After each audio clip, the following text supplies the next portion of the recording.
Bon, salut à tous, je vous fais un petit complément vidéo sur ma vidéo d'avant-hier, donc la dernière vidéo où je parle de mes travaux, dans laquelle je vous présente succinctement comment j'ai réalisé mes tiroirs de cuisine et de salle de bain également. Et donc ces tiroirs, je les ai faits à queue droite. Donc vous avez été quelques-uns à me demander quelle était la lame de scie que j'utilisais pour faire ces queues droites. Donc il s'agit d'une lame Ténor, donc c'est fabriqué en France. Il y a plusieurs diamètres de lame, il y en a une qui est un petit peu plus grande. Et vous avez également plusieurs largeurs de coupe possibles. Je crois qu'il y a 4, 6, 8 mm. Je ne sais pas s'il y a au-delà. 6 et 8 c'est sûr, celle-là c'est une 8. On a des dents qui sont comme l'avouement des scies à ruban, c'est-à-dire qu'on en a une sur la droite et une sur la gauche. Donc ce qui nous fait en une seule passe une découpe de 8 mm. Je regrette presque de ne pas avoir pris la taille un petit peu au-dessus, puisqu'avec l'épaisseur de mon chariot qui est là, je suis juste pour faire des tiroirs comme là, c'était du contreplaqué de 22 mm. Au-delà, j'aurais été trop ric-rac pour faire des queues suffisamment solides. La référence de la lame, je ne sais pas si vous verrez grand-chose, je vous mets le lien dans la description, d'accord ?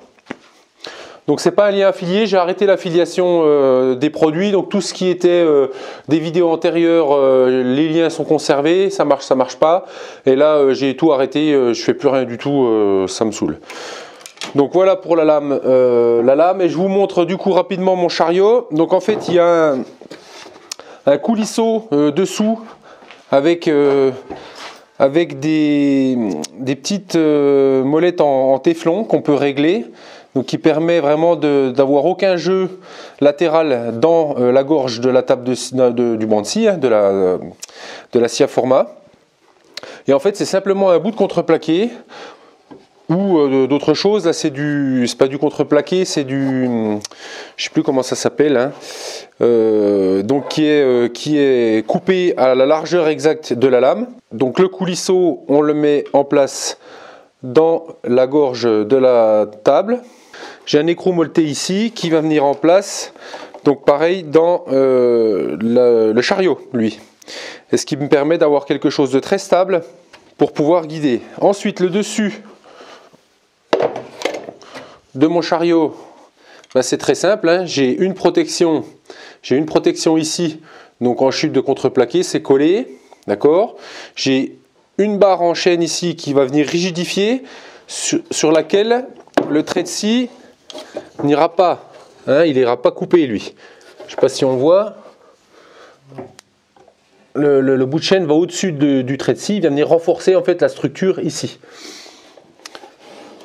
Ce qui est important, c'est qu'on soit bien à angle droit ici, sur la table, pour que quand on va appuyer donc, la pièce à rainurer, on soit bien perpendiculaire, on ait une rainure bien droite. Et ensuite, eh bien, c'est un doigt en chaîne que j'ai fait, qui fait exactement la taille de la rainure.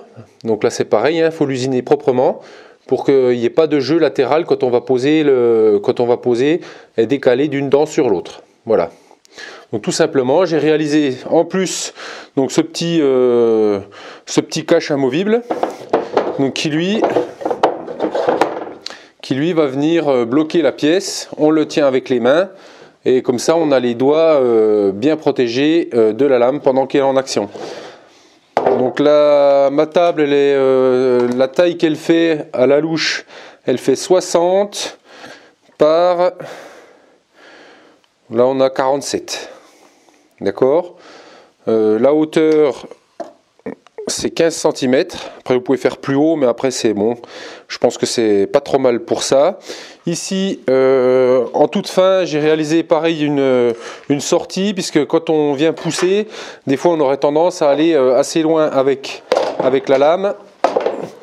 Donc en fait, c'était surtout pour pas que la lame en sortie risque d'accrocher un vêtement. Donc vous voyez, là même en allant loin, j'ai encore 5-6 mm de marge. Et il faut déjà aller loin, hein, pour venir jusque là, hein. Donc voilà, ce petit chariot tout simple qui m'a pas pris énormément de temps à fabriquer. Donc je vous mets le lien dans la description dans quelle partie de la vidéo je l'utilise. Vous aurez juste à cliquer dessus et ça va vous démarrer la vidéo juste à cet endroit-là. Et puis si vous avez des questions complémentaires, n'hésitez pas à les demander. Je me ferai un plaisir d'y répondre. Allez, mais moi je vous dis à une prochaine fois. Salut!